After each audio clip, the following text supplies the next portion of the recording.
Hello and welcome to Nigerian Decides 2023, and of course, it's an election review series. And of course, at exactly 4:10 a.m. this morning, the presidential candidate of APC, Ashiwaju Bola Ahmed Tinubu, was declared the president-elect. Of course, that brings to an end the presidential poll that started last Saturday. And joining me to further talk about Tinubu's victory is Mr. Gbero Olajuigbe. He's Executive Director of Emergency and Risk Alert. Good morning, Mr. Gbero. Good morning. It's a pleasure being with you.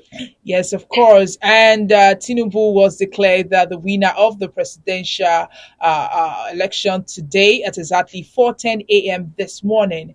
What do you have to say about the election? I mean, with all the things that have been going around, the old talks, and of course the things that have surrounded the collation of the results so far. What do you have to say about it? Well, it's a treacherous journey to a Bisia triumph. Bisia in the sense that the process was so encumbered. Law was sidetracked. Violence were unleashed in some places. And of course, most importantly, the sidelining of a critical tool, a critical procedure for the election, Beavers, was appalling. So that's why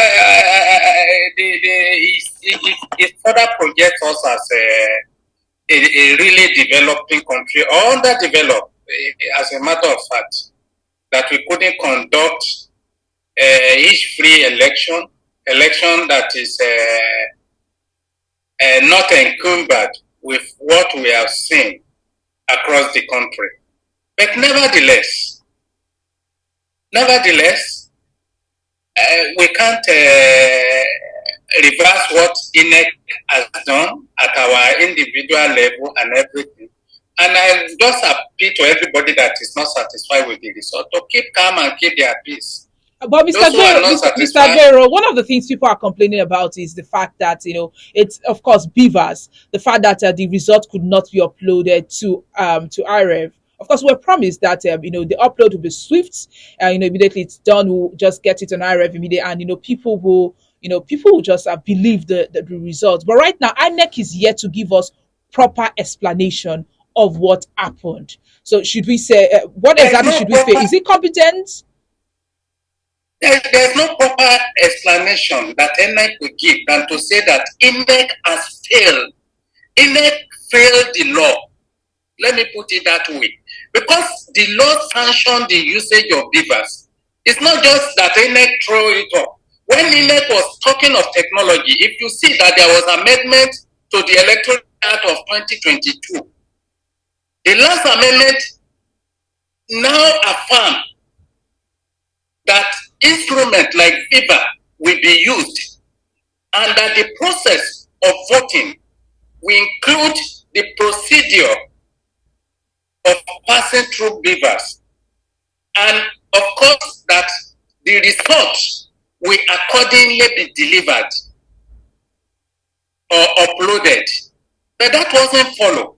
That is why I'm saying that even though assuming that the election is 80% perfect, but the procedure is wrong. I don't know what will be the position of the court or the tribunal. You're saying that even if the election is 80% perfect, INEC sabotage itself.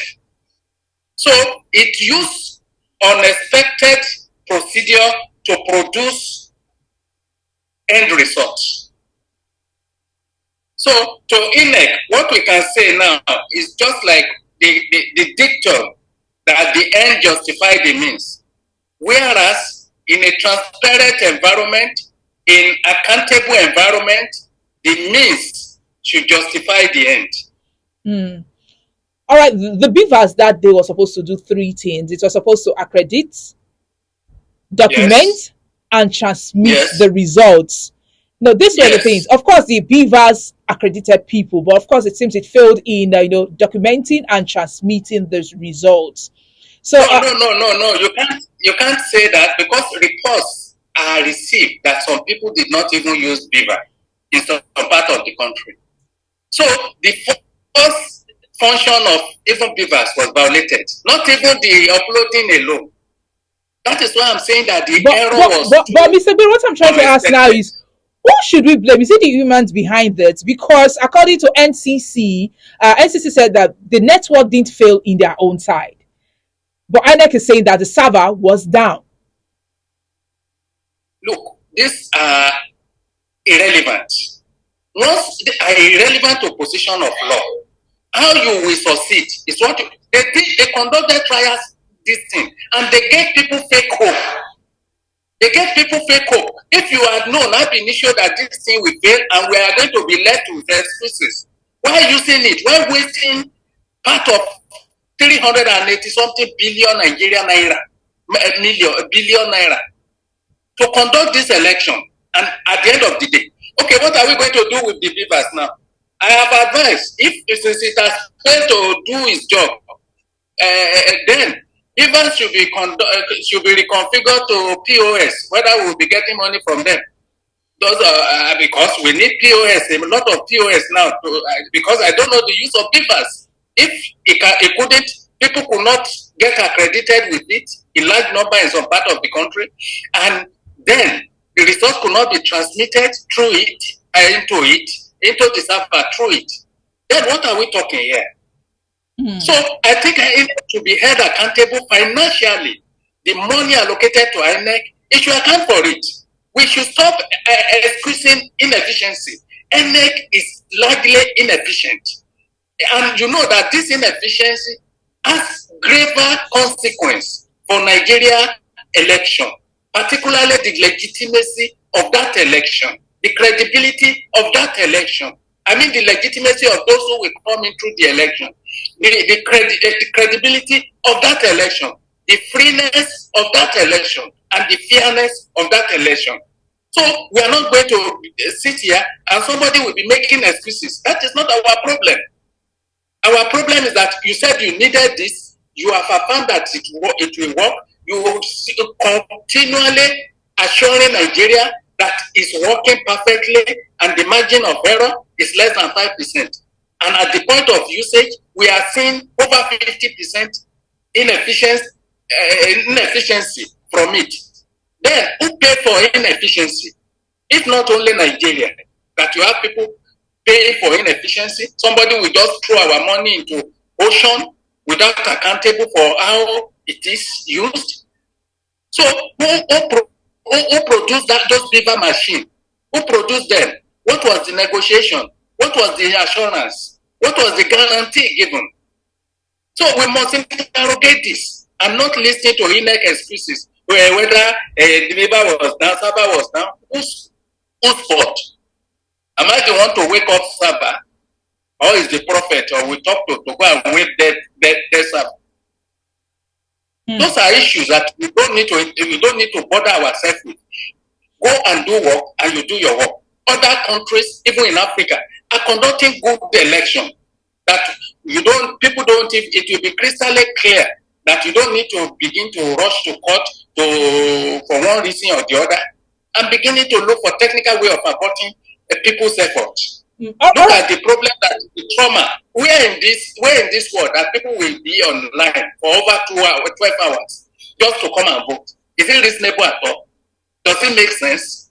And our people are subjected to that. At the end of the day, you don't get value for money from what you have procured and what you have. You are committed to that is going to work because you have tested it, you have tried it, you have confirmed it, and you are lying up and down about it. And at the point of doing working now, it failed us. Who does that? So INEC was like the children of April. They prepare for war. On the day of battle, they turn back. That is what INEC has done. All right, Mr. Goro, the president-elect got less than 20%, not 25% in the FCT, like we know. And so, what I want to ask you is that has INEC broken its own laws, or is it that Nigerians don't really know the law? No, Nigerians are misinterpreting law. Look, Mm, I have written even this morning that FCT, Federal Capital Territory, is not the hostage taker of Nigerian 36 states. It does not make sense in law and in logic to say that you must get 25% in FCT, even though you get 25% in the remaining other states before you can be declared a president of Nigeria. Does it make logic? The part is not greater than the whole. It's just like a simple Gestalt theory. The part makes the whole. And as a matter of fact, to simplify it, if you want to expand it, you cannot say that Nigeria said that Nigeria constitution says that you must have 25% in 37 states, making FCT the 37th state. So there's nothing special about FCT that it has to abort the process of election when you have the majority vote and you have 25% in two-thirds of the states in Nigeria, including FCT. Including FCT does not isolate ICT as a separate entity. It's inclusive in the 36 states and FCT. The constitution will have said in 37 states if FCT has the status of the state. FCT does not have the status of the state and it cannot be promoted to a superior entity, an entity that is superior to any of the 36 states.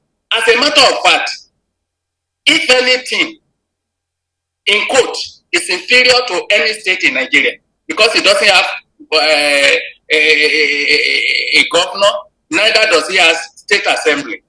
So it's an appendix of the federation. The status is just because it's the federal capital, and we want to have the feeling of, we want everybody to have the feeling of belonging to the federal capital. So there's nothing in law that say you must have 25% in FCT, irrespective of whether you have had it in other this thing. So the 25% is referring to two-thirds of 36 states and FCT. And even to make it clear now, that assuming that FCT is one state, then the two-thirds remains two-thirds in 37 states of Nigeria. 25% in two-thirds of the 37 states of Nigeria. So there is nothing ambiguity in it.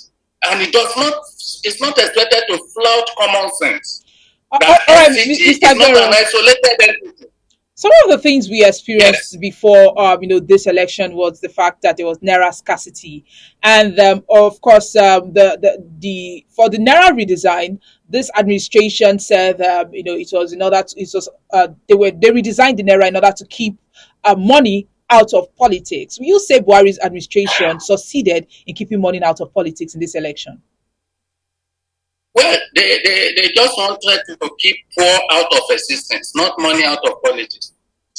They kept the poor people out of existence. In fact, they throw them into gallows of suffering and sorrow. It has not achieved anything. While money not cease, up and down, people moving up money and everything. Is that the issue? I have said it in my write-up when they brought out the policy.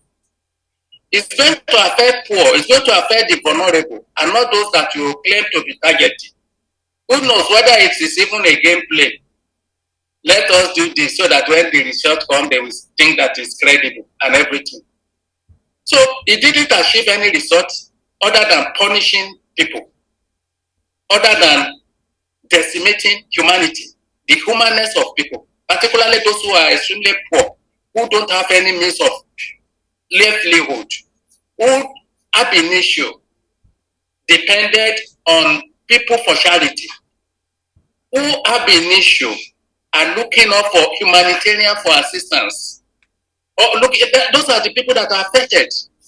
poor women farmers, poor market women, poor students, poor parents, poor Nigerians were the bearer of this largely irresponsible policy.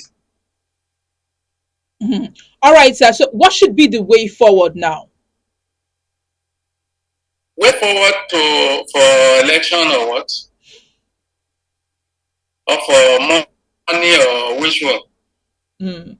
Of course, with what is Because if happening now. it is for election, okay, with what is happening is that those who are directly, me, I can't go to court now to say that the election result was not good. For one, the primacy, I don't have the, I don't have, I'm not competent because I was not a direct contestant in that election. So those who have local standard are those who contested, and they should avail themselves the window opened by tribunal to challenge the election that have been held. And money for the money policy is just like money, but the money policy they brought out it has become another monetary device. So it's like divers. They just railroad Nigerians into extreme suffering, and they either bring the old note back or they print enough notes to go around. You can't keep people in concentration camp of extreme poverty. Eh? Going to bank, you want to execute any project, you don't have access to money. You don't have, even if for 2,000, for 5,000, I was in a place day before yesterday to get something. But they said that even since Friday, they have not been able to get anything to give to people. As if people, they are doing charity work, that they want to give small thing to beggars. So it's appalling. It has affected everybody. It has created chaos, friction, and many people have lost their life because of this wrong policy in hospital. Those in desperate condition, those who are accident victims, they have lost their life because their doctors will not treat them because they have no money to pay. And nothing. Transfer platform, they have collapsed. They are not working. They are not working. Personally, about last week, I was in an hotel in Abuja. I paid, the thing declined, and I was debited. Imagine that type of embarrassment. Eh? So we are being embarrassed, whether you are rich or poor now. Is a leveler. The policy is a dangerous leveler that has made it impossible even for the rich to help the poor, and the poor to even listen to the rich. So it's a chaotic financial policy that needs to be urgently addressed in terms of reversing it or fund it by making the new naira available to people who have their money so that they can have access to their money and assist in their legitimate businesses so that we can get our life back in terms of our political life, economic life, social life. But I will still appeal to Nigerian people that we should never lose our country because somebody has won election. There is all other 4 years, just like months, as well rounded up now. But then another thing I will say, we should stand up. Even if Tinubu is sworn in as president today, be active things, engage pressure on him or whoever, so that they can deliver what you call development and not the pedestrian bread and butter that people hang around a corridor of power to get at the expense of the majority of the people. Government, particularly democratic government, should be for the good of the largest number of the people of the land. That should be the design motto of the people. They should work with the government, not in terms of participating, but they should be active in pulling out their own policy, people's back policy, an agenda, setting agenda, and at the same time holding the government to account, irrespective of who is in power. But those who are aggrieved should avail themselves the opportunity that tribunal has afforded and take it upon themselves to ensure that if they truly lost their mandate, they should get their mandate back. They should challenge the position. If the election is eventually annulled, then Nigeria should take it like that and take it as a process of getting Nigeria better and reposition our electoral system. But if this should be the conclusion, I will still ask Nigeria to go back to Uwe's recommendation on electoral situation, electoral report, Justice Uwe's report, so that we don't start all these shenanigans again. If we have that report, we will not be even be talking of beavers not working out today. Because we are, in the last 8-9 years, we will have been testing those recommendations and see the one that function, rather than taking them in silos and call it what we refer to as new electoral that has not taken us anywhere. All right. Thank you very much, Mr. Gwero Olajigbe, for joining us this morning. It's a pleasure being with you. Thank you. Yes, he's the Executive Director of Emergency and Risk Alert. And of course, he just reviewed the election with us this morning on our special show, Nigeria Decide 2023. This is where I have to draw the curtain. My name is Damlola Odugushaki. Do what to like and follow us on all our social media platforms showing on your screen on Facebook, Instagram, Twitter, TikTok. Our WhatsApp number is also displayed on your screen. And of course, we'll be back with more election reviews with all our guests.